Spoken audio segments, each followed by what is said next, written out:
ಇವತ್ತಿನ ದಿನ ಅಖಿಲ ಭಾರತ ವೀರಶೈವ ಮಹಾಸಭಾ ಮಾಜರಿ ನಗರ ಘಟಕ ವತಿಯಿಂದ ಬಸವ ಜಯಂತಿ, ಅಕ್ಕಮಹಾದೇವಿ ಜಯಂತಿ ಹಾಗೂ ಬಸವಶ್ರೀ ಅಕ್ಕಮಹಾದೇವಿ ಕಾಯಕ ರತ್ನ ಹಾಗೂ ಕಾಯಕ ಯೋಗಿ ಪ್ರಶಸ್ತಿಗಳನ್ನು ಪ್ರಧಾನ ಸಮಾರಂಭವನ್ನು ಹಮ್ಮಿಕೊಂಡಿರ್ತಕ್ಕಂಥದ್ದು ಅತ್ಯಂತ ಸಂತೋಷದ ವಿಷಯ.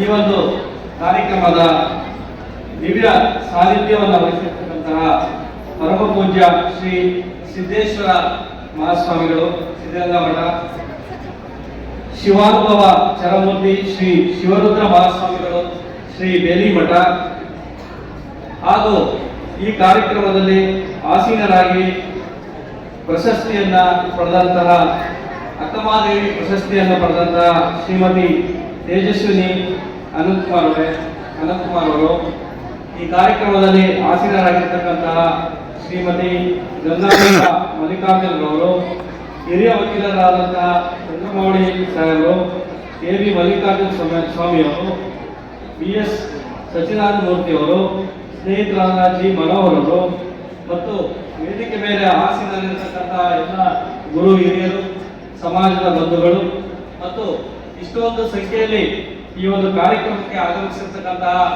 ಎಲ್ಲ ನಮ್ಮ ಸಮಾಜದ ಬಂಧುಗಳು, ಹಾಸ್ಟೆಲಿನ ವಿದ್ಯಾರ್ಥಿಗಳಿಗೂ ನಮಸ್ಕರಿಸುತ್ತಾ ನಾನೊಂದೆರಡು ಮಾತುಗಳನ್ನು ಆಡಲಿಕ್ಕೆ ಬಯಸ್ತೇನೆ. ಇವತ್ತು ಅತ್ಯಂತ ಸೇವೆಯನ್ನು ಸಲ್ಲಿಸಿ ಅಕ್ಕಮಹಾದೇವಿ ಪ್ರಶಸ್ತಿಯನ್ನು ಸಹ ಪಡೆದಂತಹ ಶ್ರೀಮತಿ ತೇಜಸ್ವಿನಿ ಅನಂತಕುಮಾರ್ ಅವರ ಜೊತೆಗೆ ನಾವು ಒಂದು ಅಭಿನಂದನೆ ಮತ್ತು ಪ್ರಶಸ್ತಿಯನ್ನು ಪಡೆದಿರತಕ್ಕಂಥದ್ದು ಅತ್ಯಂತ ಸಂತೋಷವನ್ನ ಮತ್ತು ಹೆಮ್ಮೆಯನ್ನ ತಂದಿದೆ. ಮೊದಲನೇದಾಗಿ ಅವರ ಸೇವೆಗೂ ನಮ್ಮ ಸೇವೆ ಎರಡು ವಿಭಿನ್ನ. ಅವರು ಆಗಲೇ ಆಕಾಶದಷ್ಟು ಬೆಳೆದಿದ್ದಾರೆ, ಸೇವೆಯನ್ನು ಕೂಡ ಮಾಡ್ತಾ ಇದ್ದಾರೆ. ನಮಗೆ ಅದೊಂದು ಮಾರ್ಗದರ್ಶನ ಮತ್ತು ಸ್ಫೂರ್ತಿ ಆಗುತ್ತೆ ಅಂತ ನಾನು ಭಾವಿಸಿದ್ದೀನಿ. ನಾವೆಲ್ಲ ಓದುವಾಗ ಕಾಯಕವೇ ಕೈಲಾಸ ಎಂಬ ನಾನುಡಿಯನ್ನ ಬಹಳ ನಮ್ಮ ಮನಸ್ಸಿಗೆ ಮತ್ತು ತಲೆಗೆ ಹೋಗುವಂತೆ ನಮ್ಮ ಗುರುಹಿರಿಯರು ತುಂಬಿದ್ರು. ಅದೇ ರೀತಿ ಅವಕಾಶ ಸಿಕ್ಕಾಗೆಲ್ಲ ನಾವು ನಮ್ಮ ಯಾವುದೇ ಮಠ ಮಾನ್ಯ ಇರಲಿ, ನಮ್ಮ ಬಂಧುಗಳಿರಲಿ, ಅವರ ಸೇವೆಗಳನ್ನ ಮಾಡ್ಕೊಂಡು ಬಂದಿದ್ದೀವಿ. ಇತ್ತೀಚೆಗೆ ಹಿರಿಯರು ಒಂದು ಹೇಳ್ತಾರೆ, ದೇವರು ವರನು ಕೊಡೋದಿಲ್ಲ, ಶಾಪನೂ ಕೊಡೋದಿಲ್ಲ, ಆದ್ರೆ ಅವಕಾಶ ಮಾತ್ರ ಕೊಡ್ತಾನೆ. ಅವಕಾಶ ಕೊಟ್ಟಾಗ ನಾವೆಲ್ಲ ಪ್ರಾಮಾಣಿಕವಾಗಿ ನಮ್ಮಲ್ಲಿ ಇದ್ದಂತಹ ಕೆಲಸವನ್ನ ಕಾನೂನಾತ್ಮಕವಾಗಿ ಕೆಲಸ ಮಾಡ್ತಾ ನಾವು ಕರ್ತವ್ಯ ನಿರ್ವಹಿಸಿ ಸೇವೆ ಮಾಡ್ತಾ ಬಂದಿದ್ದೇವೆ. ಅಕ್ಕಮಹಾದೇವಿ ಪ್ರಶಸ್ತಿ ಪಡೆದಂತಹ ಮೇಡಮ್ ಅವರು ಪ್ರಸ್ತಾಪ ಮಾಡೋದು ಬಹಳ ಗಂಭೀರವಾದಂತಹ ವಿಷಯಗಳನ್ನ ಪ್ರಸ್ತಾಪ ಮಾಡೋದು. ಕಸ ಮತ್ತು ಮಾಲಿನ್ಯದ ವಿಚಾರ ಒಂದೇದು. ಕಸ ಮತ್ತು ಮಾಲಿನ್ಯವನ್ನ ನಾವು ಮುಂದಿನ ದಿನಗಳಲ್ಲಿ ನಿಭಾಯಿಸ್ತಾ ಇದ್ದರೆ ಇಡೀ ಮನುಕುಲಕ್ಕೆ ಆತಂಕವಿದೆ ಎಂಬುದು ಇವತ್ತು ಒಪ್ಪುವಂತಹ ಮಾತು. ನಾವು ವೈಯಕ್ತಿಕವಾಗಿ ನಮ್ಮ ಮನೆಗಳಲ್ಲಿ ಮತ್ತು ಸಮಾಜದಲ್ಲಿ ಕಸ ಮತ್ತು ಮಾಲಿನ್ಯವನ್ನು ನಿಯಂತ್ರಣಕ್ಕೆ ಶ್ರಮಿಸಬೇಕು. ಸರ್ಕಾರಗಳು ಕೂಡ ಈ ರೀತಿ ಬೆಸ್ಟ್ ಪ್ರಾಕ್ಟೀಸಸ್ ಎಲ್ಲೆಲ್ಲಿ ಮಾಡಿದರೆ, ಸಂಘ ಸಂಸ್ಥೆಗಳಿರ್ಬೋದು, ಸರ್ಕಾರಗಳಿರ್ಬೋದು, ಎಲ್ಲೆಲ್ಲಿ ಒಳ್ಳೊಳ್ಳೆ ಪ್ರಾಕ್ಟೀಸಸ್ ಮಾಡಿದ್ದಾರೆ, ಕಸಗಳನ್ನ ನಿರ್ಮೂಲನೆ ಮಾಡಲಿಕ್ಕೆ, ಪ್ಲಾಸ್ಟಿಕ್ ಅನ್ನ ಕಡಿಮೆ ಬಳಸಲಿಕ್ಕೆ ಅದನ್ನ ಅಡಾಪ್ಟ್ ಮಾಡಬೇಕು ಮತ್ತು ಎಲ್ಲ ಜನಸಾಮಾನ್ಯರಿಗೆ ಅದನ್ನ ಪ್ರಚಾರ ಮಾಡಿ ಅದನ್ನ ಇಂಪ್ಲಿಮೆಂಟ್ ಮಾಡಬೇಕು. ಇಲ್ಲಾಂದ್ರೆ ಮುಂದಿನ ದಿನಗಳಲ್ಲಿ ಸಾಕಷ್ಟು ಸಮಸ್ಯೆಗಳನ್ನ ಎದುರಿಸಬೇಕಾಗ್ತದೆ. ಇನ್ನು ಗಿಡಗಳ ಪ್ಲಾಂಟೇಶನ್ ಬಗ್ಗೆ ಕೂಡ ಇತ್ತೀಚೆಗೆ ನಾವು ಬೆಂಗಳೂರು ಅಭಿವೃದ್ಧಿ ಪ್ರಾಧಿಕಾರದಿಂದ 15 ಲಕ್ಷ ಗಿಡಗಳನ್ನು ನೆಡುವಂತಹ ಒಂದು ಬೃಹತ್ ಕಾರ್ಯಕ್ರಮವನ್ನು ಮಾಡಿದ್ವಿ. ಆ ಕಾರ್ಯಕ್ರಮದಲ್ಲೂ ಕೂಡ ಈ ನಮ್ಮ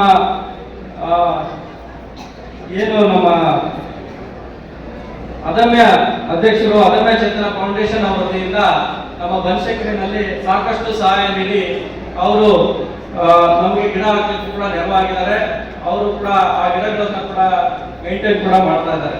ನಾವು ಕೂಡ ಹಾಕಿರೋ 15 ಲಕ್ಷ ಗಿಡದಲ್ಲಿ ಸುಮಾರು 80 ರಿಂದ 85% ಗಿಡಗಳನ್ನ ಸ್ವಲ್ಪ ಮಳೆ ಕೈಕೊಟ್ಟರು ಕೂಡ ಉಳಿಸಲಿಕ್ಕೆ ಸಾಕಷ್ಟು ಪ್ರಯತ್ನ ಮಾಡ್ತಾ ಇದ್ದೀವಿ. ಯಾಕೆ ಈ ವಿಚಾರಗಳನ್ನ ಪ್ರಸ್ತಾಪ ಮಾಡಿದೆ ಅಂದ್ರೆ, ಹಸಿರು ಬೆಂಗಳೂರು ಕಾರ್ಯಕ್ರಮದ ಹೆಸರಿನಲ್ಲಿ ಮೇಡಮ್ ಅವರು ಪ್ರಸ್ತಾಪ ಮಾಡಿದ್ರು ಮತ್ತು ಕಸ ಮತ್ತು ಮಾಲಿನ್ಯ ವಿಚಾರದಲ್ಲಿ ಎರಡು ಗಂಭೀರವಾದ ವಿಚಾರಗಳನ್ನ ಮೇಡಮ್ ಅವರು ಪ್ರಸ್ತಾಪ ಮಾಡಿದ್ರಿಂದ ಇದನ್ನ ಕೇವಲ ಒಬ್ಬರು ಮಾಡೋಕ್ಕಾಗೋದಿಲ್ಲ. ಪ್ರತಿಯೊಬ್ಬರು ಕೂಡ ನಾವು ಬಳಸುವಂತಹ ಪ್ಲಾಸ್ಟಿಕ್ಗಳನ್ನ ಬಳಸದೆ ನಿರ್ಮೂಲನೆ ಮಾಡ್ತಾ ಮತ್ತು ಸರ್ಕಾರಗಳು ಪ್ರೊಡಕ್ಷನ್ ಕೂಡ ನಿಲ್ಲಿಸಬೇಕು. ಪ್ಲಾಸ್ಟಿಕ್ಗಳನ್ನ ಪ್ರೊಡಕ್ಷನ್ ಅವು ಸಿಗಲೇಬಾರದು ಜನಗಳಿಗೆ. ಹಾಗಿದ್ರೆ ಮಾತ್ರ ಇವತ್ತು ನಾವು ಸಂಪೂರ್ಣ ಪ್ಲಾಸ್ಟಿಕ್ ಮುಕ್ತ ರಾಜ್ಯ ಅಥವಾ ದೇಶವನ್ನ ಮಾಡಲಿಕ್ಕೆ ಆಗ್ತದೆ.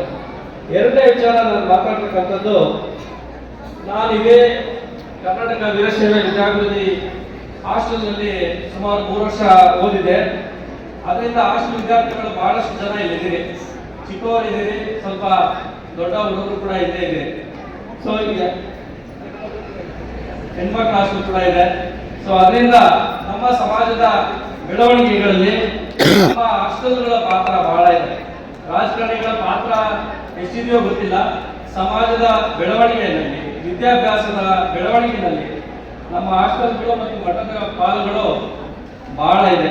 ಅದರಿಂದ ಈ ಒಂದು ಅವಕಾಶವನ್ನ ಸದುಪಯೋಗ ಮಾಡಿಕೊಂಡು ನೀವು ಕೂಡ ಉತ್ತಮ ರೀತಿಯಲ್ಲಿ ವಿದ್ಯಾಭ್ಯಾಸ ಮಾಡಿ, ಯಾವುದೇ ರೀತಿ ಸಮಯವನ್ನು ವ್ಯರ್ಥ ಮಾಡದಲ್ಲೇ ಸಿಕ್ಕಂತ ಅವಕಾಶವನ್ನ ಸದುಪಯೋಗಿಸಿಕೊಂಡು ಸರ್ಕಾರ ಇರ್ಬೋದು ಅಥವಾ ಪ್ರೈವೇಟ್ ಅಲ್ಲಿ ಇರ್ಬೋದು, ನಿಮ್ಮ ಶಕ್ತಿ ಅನುಸಾರ ನೀವು ಉನ್ನತವಾಗಿ ಬೆಳೀಲಿಕ್ಕೆ ಅವಕಾಶ ಇದೆ.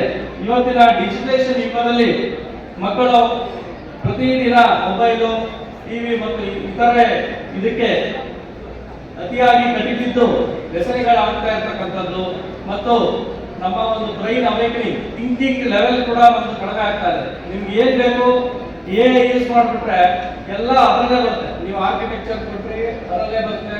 ನೀವು ಏನ್ ವಿಷಯ ಕೊಟ್ಟರು ಕೂಡ ನಿಮಗೆ ಸಾಕಷ್ಟು ಇವಾಗ ಆಪ್ಸ್ ಬಂದಿದ್ದಾವೆ.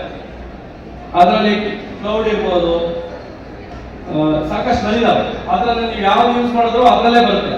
ಅಂಥವುಗಳಿಗೆ ನೀವು ಅಷ್ಟೊಂದು ವ್ಯಸನಿಗಳಾಗ್ತಾನೆ ಈ ಒಂದು ಹಾಸ್ಟೆಲ್ ನಮ್ಮ ಹಿರಿಯರುಗಳು ಕಟ್ಟಿ ಬೆಳೆಸಿ ನಿಮಗೆಲ್ಲ ಅವಕಾಶ ಮಾಡಿಕೊಟ್ಟಿದ್ದಾರೆ. ಇದನ್ನ ಸದುಪಯೋಗ ಬಳಸ್ಕೊಂಡು ನೀವೆಲ್ಲ ಮುಂದೆ ಬರಬೇಕು, ಸಮಾಜದ ಕೈ ಹಿಡಿಬೇಕು ಮತ್ತು ಎಲ್ಲರನ್ನು ವಿಶ್ವಾಸಕ್ಕೆ ತಗೊಂಡು ಬೆಳಿಬೇಕು, ಬೆಳೆಸಬೇಕು ಅಂತ ನಮಗೆಲ್ಲ ಒಂದೆರಡು ಮಾತು ಹೇಳ್ತೀನಿ.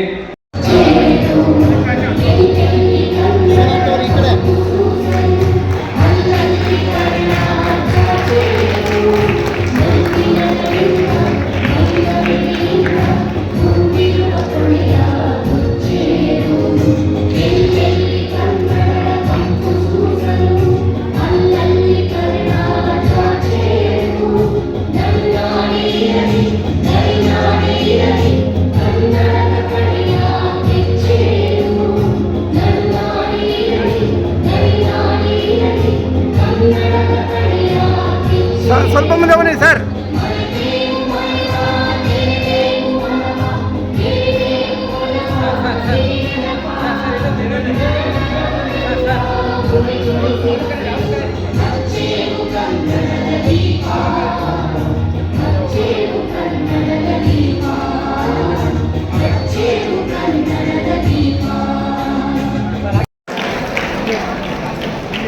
ಸರ್ ಸ್ವಲ್ಪ ಹಿಂದೆ ಸರ್, ಸ್ವಲ್ಪ ಹಿಂದೆ ಮೇಡಮ್, ಮುಂದೆ ಬನ್ನಿ ಮೇಡಮ್ ಅವರೇ.